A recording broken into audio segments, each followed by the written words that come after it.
Ladies, they told you a man is only valuable after he's made it. But what if I told you the real prize is the man before the spotlight, the one building, sacrificing, and evolving in silence? In a world obsessed with quick results, instant gratification, and flashy success, the word struggle has taken on an unfair, negative meaning, especially when associated with men. Too often, people see a man in his building phase, in his quiet hustle, and dismiss him as not there yet, not enough, or not ready. But what they fail to understand is this: struggle doesn't mean worthless. In fact, struggle is often the only indicator that a man is trying, that he hasn't given up, and that he's actively working toward becoming someone more. It's not a sign of weakness, it's a mark of process, of perseverance, of internal transformation that doesn't yet show on the outside. The man who's struggling is often the one who's most aware of his shortcomings. He knows he's not yet the version of himself that the world applauds, but he's not delusional, he's disciplined. He's showing up for a job that doesn't pay much, not because he loves it, but because he knows every paycheck is a brick in the foundation of his future. He's reading, learning, networking, investing what little he has not in parties or luxuries, but in books, side hustles, and the invisible groundwork of self-development. Society calls him a broke boy. But is he really broke, or just temporarily out of pocket while he builds real wealth? Because there's a difference between a man who's lost and a man who's on the way. Let me give you a real-world example. Take Chris Gardner, whose story was portrayed in the film The Pursuit of Happiness. He was sleeping in public restrooms with his son while struggling to make it as a stockbroker. To the outside world, he probably looked like another man who had failed. He was broke, visibly tired, and carrying responsibilities that far outweighed his current reality. Women walked past him every day. Some probably looked down on him. But what they didn't see was the fire in his chest, the vision in his head, and the grit in his soul. They didn't see the future multimillionaire and motivational speaker hidden underneath the struggle. But he was there. Struggling didn't make him worthless. It made him undervalued. We don't apply this logic to other areas of life. If someone is in the gym working out with poor form, no one says, "Oh, they're weak and useless." We understand that the struggle is part of the process, that they're building strength. Why is it so different when it comes to men and their financial or emotional state? Why is it that when a man is working on it, he's suddenly unworthy of respect, attention, or love? We romanticize the glow-up, but shame the grind that comes before it. That says more about us than it does about them. And here's what's even more ironic. Many of the same people who ignore or dismiss struggling men are the first to clap for them once they make it. Suddenly, he's impressive. Suddenly, he's desirable. Suddenly, he's that man. But that man existed long before the wealth, the titles, or the spotlight. He just wasn't seen, because people confuse value with visibility. The struggle was never a void. It was a womb. It was where character was born, vision was sharpened, and loyalty was tested. Consider the emotional burden struggling men carry quietly. They rarely speak about their pressure, their fears, their isolation, because they know society has little patience for vulnerable men. A man who says, "I'm broke, but I'm building," often gets mocked or pitied, not supported. He walks into rooms with ambition, only to be looked down upon because he can't yet afford the lifestyle. So what does he do? He goes back to the lab, he grinds harder, he isolates, he takes rejection on the chin, he saves when he wants to spend. He chooses responsibility over escapism. That is not a man to be looked down on. That is a man who should be deeply respected. Because in a world that gives up easily, he's choosing to endure silently. Let's also talk about the kind of mindset struggling builds. When everything comes easy, entitlement grows. But when a man has to earn every step, every dollar, every piece of peace, he becomes grounded. He doesn't just know how to appreciate what he has, he knows how to multiply it. A man who has struggled becomes patient, measured, strategic. He knows what it's like to go without, so when he finally does have something to offer, it's given with intention. He doesn't waste your time. He doesn't throw money around to impress. He gives slowly, carefully, and meaningfully. That's not just attractive. That's rare. Struggling doesn't mean a man lacks ambition. It means he has enough ambition to temporarily live below the world's expectations in order to build a reality that will exceed them. It takes far more strength to remain focused while being overlooked than it does to show up when you're already admired. The struggle is a furnace. It burns, yes, but it also refines. And in that heat, ego melts, entitlement dies, vision gets clear, drive becomes deeper.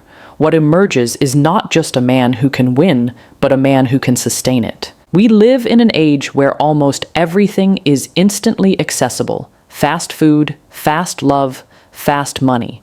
Patience has become a forgotten virtue. Everyone wants to win, but very few are willing to wait. Very few are willing to plant seeds and water them without seeing immediate results. But this is where real men of rare character, separate themselves from the crowd. Because delayed gratification is not just about discipline, it's about vision. It's about the ability to say no to what looks good now so you can have what's great later. And it takes a certain level of emotional maturity to understand this, let alone live by it. For the struggling man, delayed gratification is not a concept, it's his lifestyle. While others are spending money they don't have to impress people they don't even like, he's budgeting every coin. Not because he lacks the desire to enjoy life, but because he understands that every sacrifice today creates options tomorrow. While his peers are out partying, upgrading cars on credit, or chasing fleeting validation on social media, he's working 2 jobs or learning new skills after midnight. He's not living this way because it's easy. He's living this way because he's invested in his future. A future that may not be guaranteed, but is worth every moment of discomfort now. This mindset is incredibly rare, especially in men today. Because let's be honest, the world doesn't really teach men to wait. It doesn't tell them that patience is power. It tells them to flex, to conquer, to show off. The spotlight is placed on those who look successful, not those who are building success slowly and silently. But here's the truth. The man who can delay gratification, who can turn down quick wins, who can resist distractions, that man is dangerous in the best way. He's not moved by trends. He's not easily tempted. He's focused, and that focus is forged through the fire of struggle. Take, for example, a man like David Goggins. Before he became known for his incredible endurance and mental toughness, he was overweight, broke, and working a job that brought him no fulfillment. The turning point in his life didn't come from instant results. It came from a decision to endure pain, discomfort, and intense training, day in and day out, without expecting applause.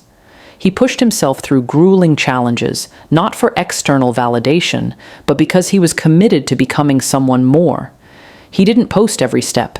He didn't brag about the process. He simply showed up. Every single day. That's delayed gratification. And the character he built through that process didn't just make him physically strong, it made him unbreakable mentally. He became the kind of man who can walk into any situation and endure. Not because he was born that way, but because he chose the hard path when the easy one was always available. Delayed gratification also shows up in relationships. A man who is building, who is struggling with intention, will often turn down the opportunity to date or entertain casual connections, because he knows he's not where he wants to be yet. That kind of restraint is rare.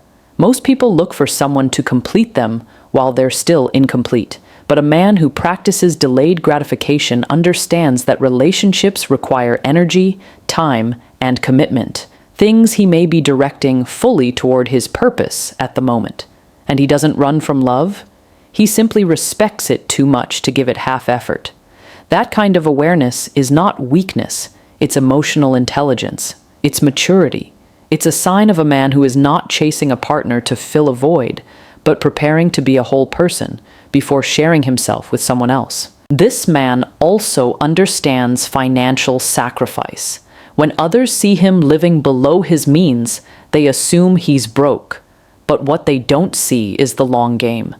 The investments he's making, the loans he's paying off, the late nights spent building a business that hasn't gone public yet. He's not waiting for validation, he's preparing for freedom. He's not stingy, he's strategic. And while it might not look impressive now, the life he's designing will be one of abundance, not just in material wealth, but in peace, because he refused to sell his peace of mind for a lifestyle he couldn't sustain. He delayed the ego boost so he could build real confidence, the kind that doesn't fade when the money's gone or the crowd stops cheering. There's also a spiritual depth to men who delay gratification. They become deeply introspective. They learn to sit with discomfort, to confront their fears, their doubts, and their ego. Because when you're not chasing the next high, you're left with yourself. And that kind of silence either destroys you or refines you. The man who sits through it, who doesn't numb it with distractions, becomes rooted. He becomes calm in chaos. And that calm isn't just attractive, it's magnetic. It's the kind of energy that makes people trust him, follow him, and believe in his vision even before it's manifested. In the current dating landscape, a striking paradox exists. Many women claim to want real men, solid men, consistent men, but overlook those very men when they are right in front of them. The irony is painful. The men who are loyal, consistent, emotionally available, and purpose-driven often get categorized as too boring, too broke, or not exciting enough. But what exactly are they being compared to? Flashy men with money but no character? Men who can book trips but can't commit to conversations? Men who dominate social media but disappear in real life? Too many women have been taught, sometimes subtly, sometimes overtly, to measure a man by how he shows up now rather than by what he's building or who he's becoming. And in doing so, they overlook what they should be valuing the most. The reality is, the man who's currently struggling but determined, who's not yet polished but deeply intentional, is often the one with the highest long-term value. He may not be flashy, he may not drive the car you want, or have the connections that impress your circle. But his worth is not external, it's internal. He is the one who actually listens when you speak, who checks in on your emotional well-being, who stays loyal when he has no obligation to. But because he can't take you to a 5-star dinner or post about a luxurious lifestyle, he gets categorized as not enough. That kind of misjudgment is not only short-sighted, it's tragic. Because the very qualities that create stable, lifelong love, consistency, patience, humility, ambition, are being ignored in favor of temporary aesthetics. Take, for example, a man who's in the early stages of entrepreneurship. His income is inconsistent, his schedule is erratic, and his stress level is high. To a woman looking for immediate comfort, he's a liability. But what she doesn't see is the vision he's carrying. She doesn't see the 12-hour days, the nights spent researching instead of resting, or the loneliness that comes with building something out of nothing. She doesn't see the way he sacrifices short-term pleasures for long-term freedom. And most importantly, she doesn't see the fact that if he succeeds, which, with enough time and grit, he likely will, he won't just be successful. He'll be loyal to the woman who saw him when he had nothing, if there ever was one. That kind of man isn't just building a business. He's building character under pressure.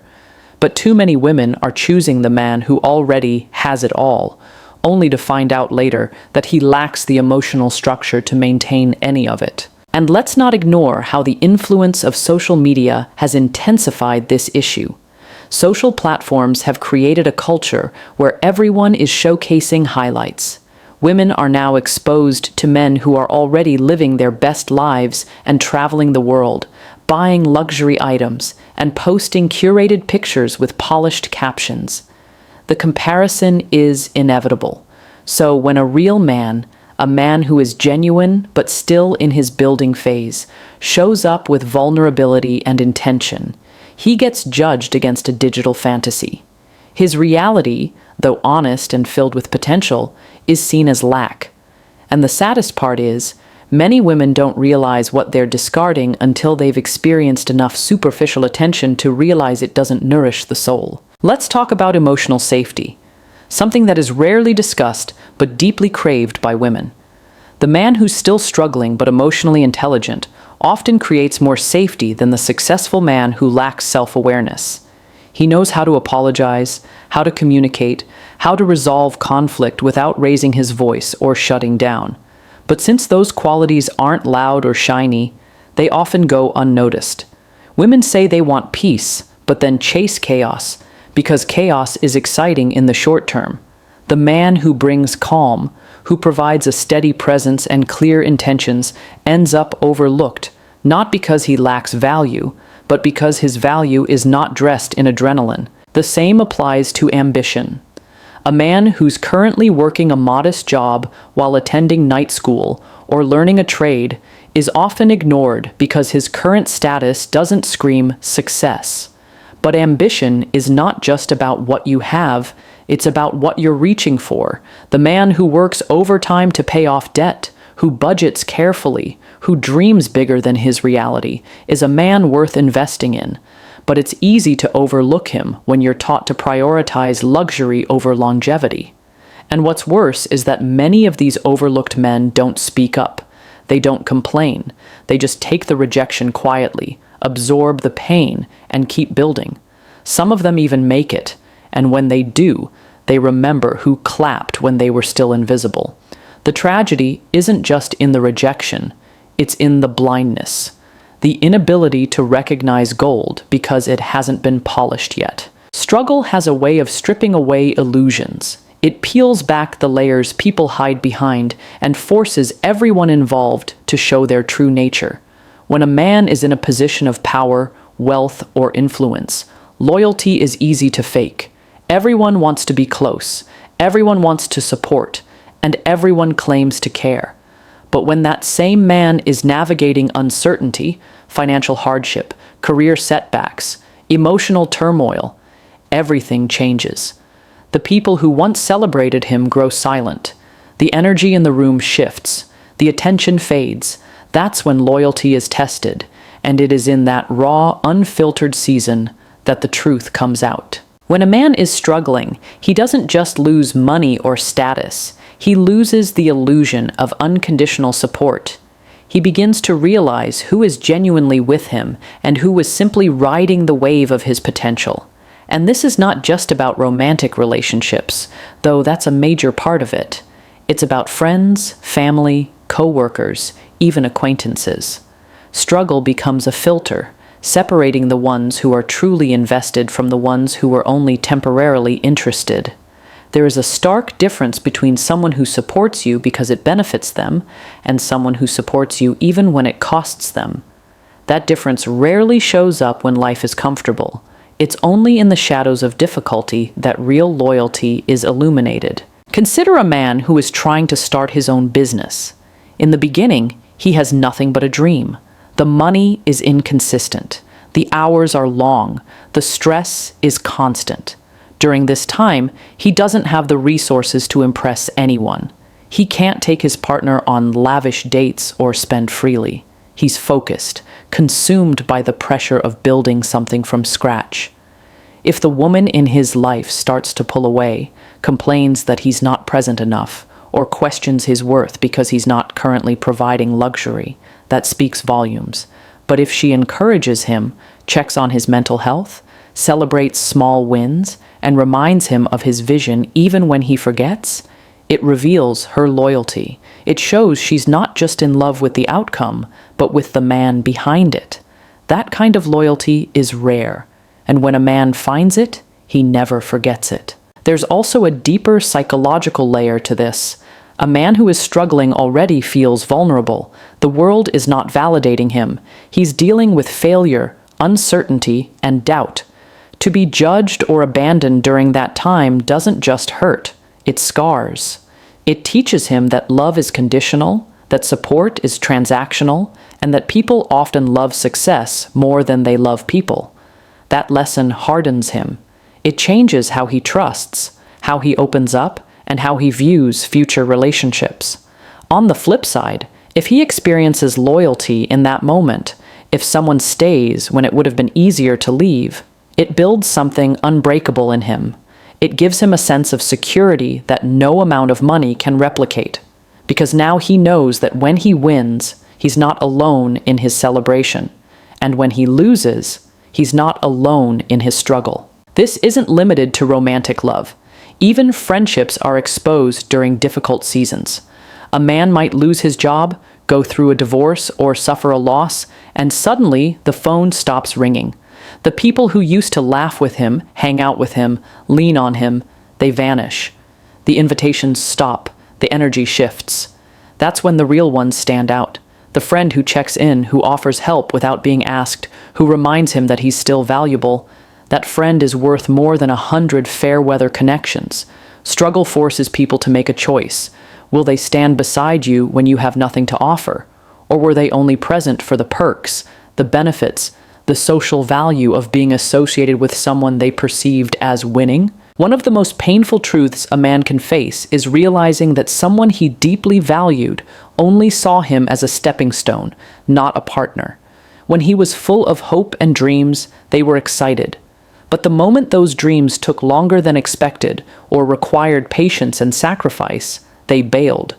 They found someone else who appeared to have it all together. And what's cruel is that they never look back to see the destruction they left behind. But the man remembers. He remembers who believed in him when he was nothing. He remembers who doubted him before he even had the chance to rise.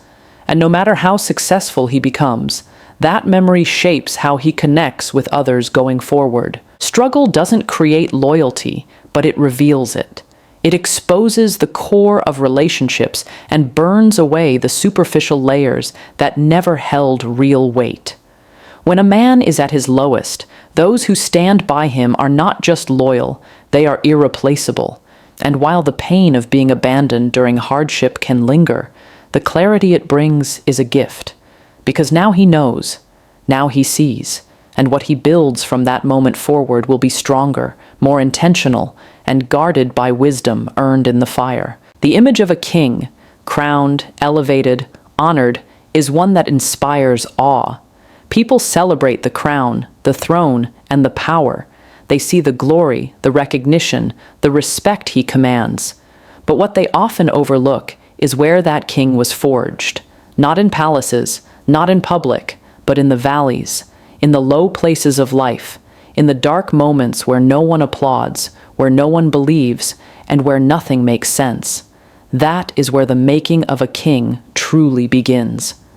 Before the crown ever touches his head, he has endured the crushing weight of silence, struggle, and solitude. It's not the height of the mountain that defines the king. It's the depth of the valley he had to survive to get there. In the valley, there is no audience.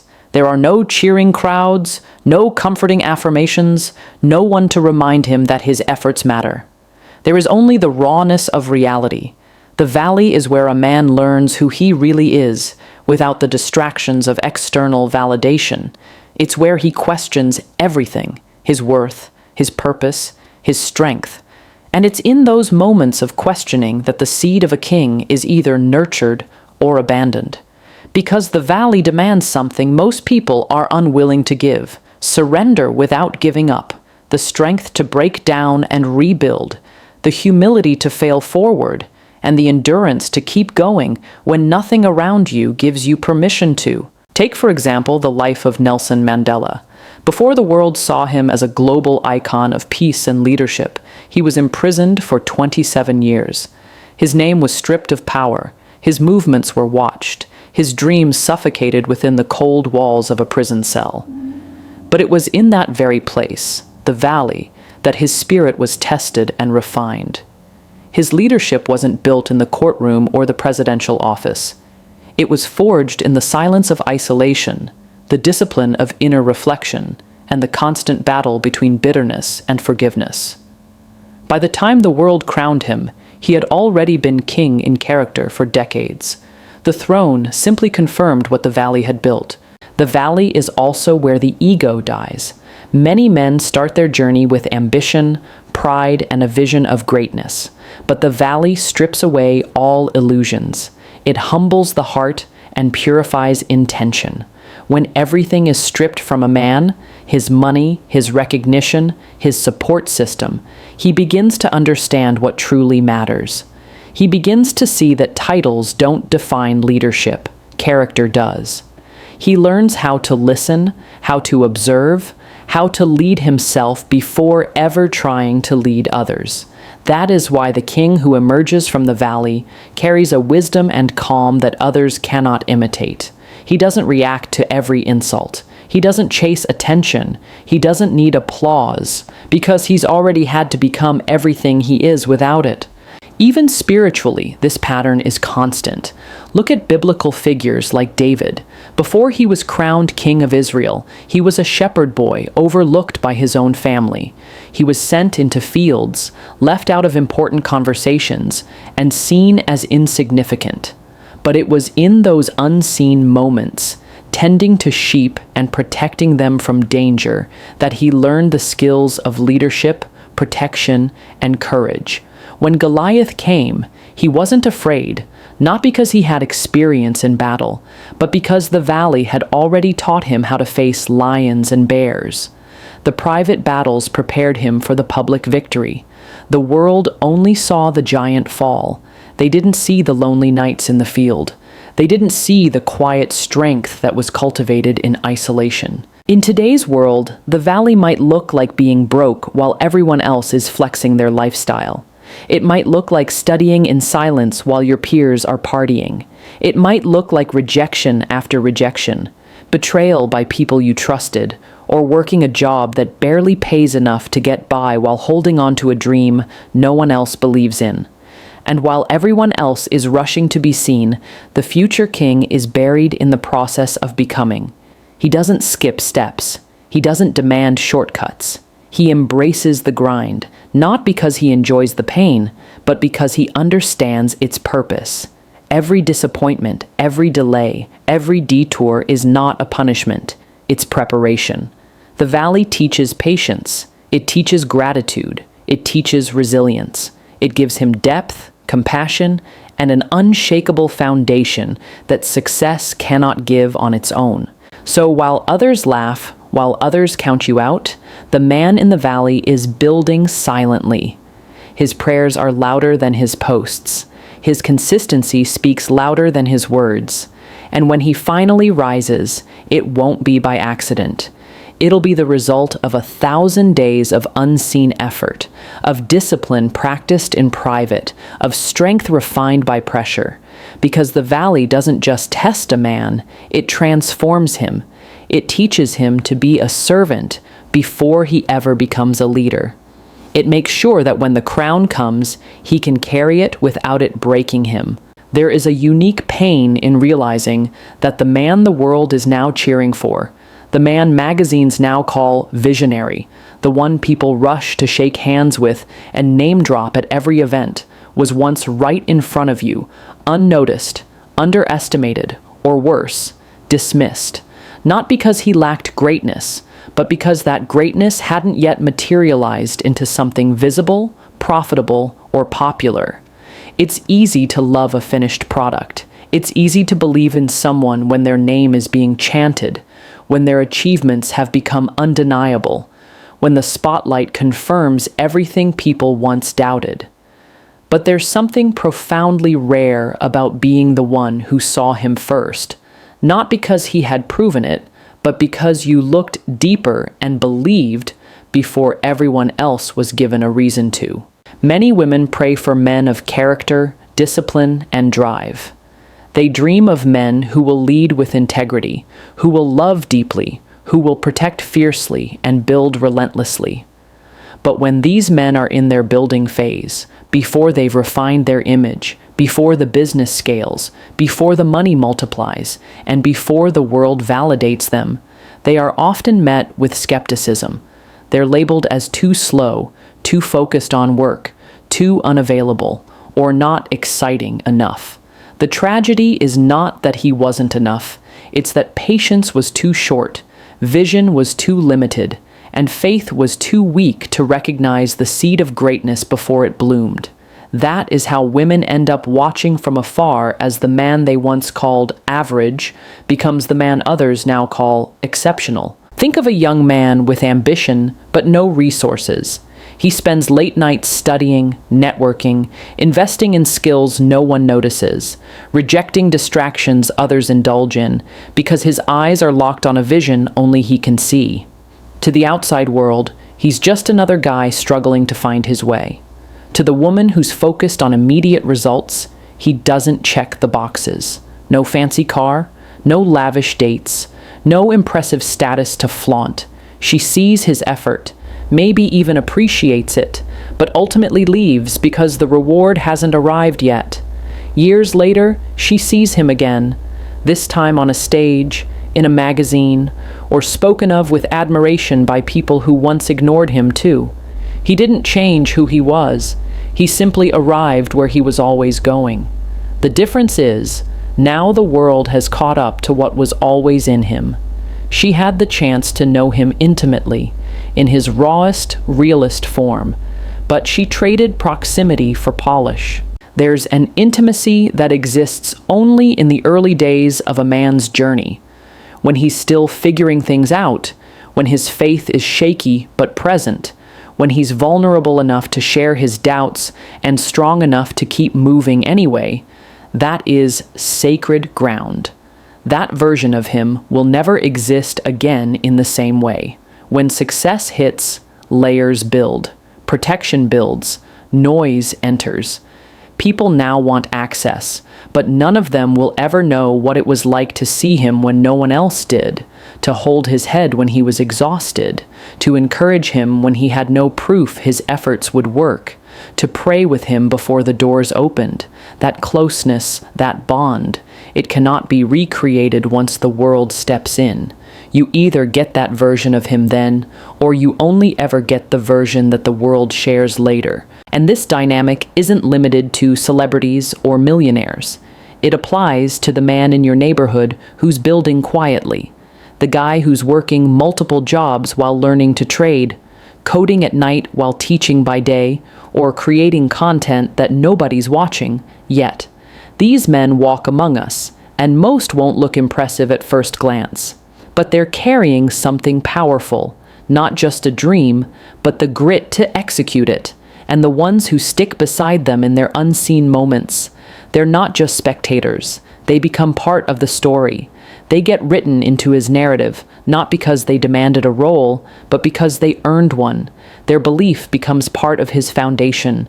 Their presence becomes part of his peace. But when you don't believe in him early, when you walk away because the vision takes too long to manifest, when you compare his journey to another man's highlight reel, you lose something you can't buy back. You lose access. And when he finally gets where he's going, he won't be bitter.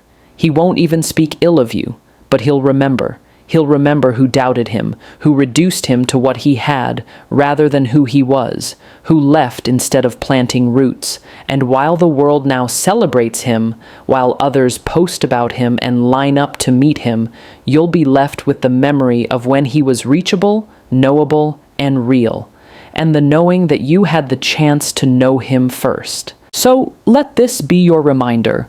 Not all value shines at first glance. The man you're overlooking today may be the very man the world can't get enough of tomorrow. Don't wait for the spotlight to validate what your intuition should have already seen, because by the time the world sees him, touches him, praises him, he's no longer waiting to be chosen. He already knows who stood by him when it mattered most. Be the woman who sees potential before it performs. Be the one who chooses presence over perfection. Because trust me, every king remembers the silence before the applause, and every man remembers who clapped when no one else cared to listen.